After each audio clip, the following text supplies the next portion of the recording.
دست گذاشتی یه زمانی روی استاتورت، یعنی کله پمپت، چرخش آبو شما اینجوری احساس نمیتونی بکنی. اینجا شما چرخش رتور داری فقط. چرا؟ یه زمانی از رادیاتورت خوب گرم نمیشه، پمپت شاید داره میچرخه ولی آبو داره تو بایپاس میگردونه، آب خورده تو رادیاتور به ترافیک. زمانی شما میفهمی آب داره تو رادیاتور به درستی میچرخه که شیلنگ رفت و برگشت رو تو دستت بگیری.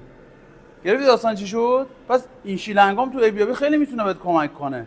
پمپی که قفل کرده باشه ترموستات حد درسته میزنه، حرفی نیست، ولی تو خیلی از دستگاه، من تو همین دستگاه عیبشو براتون انداختم، قبل اینکه ترموستات بزنه دلتا تی دو تا انتیسی میره بالا، منظور انتیسی مدار گرمایش، انتیسی مدار بهداشتیه. چه اتفاقی میفته؟ قبل اینکه ترموستات بزنه یه لحظه دستگاه خاموش میشه بدون ارور.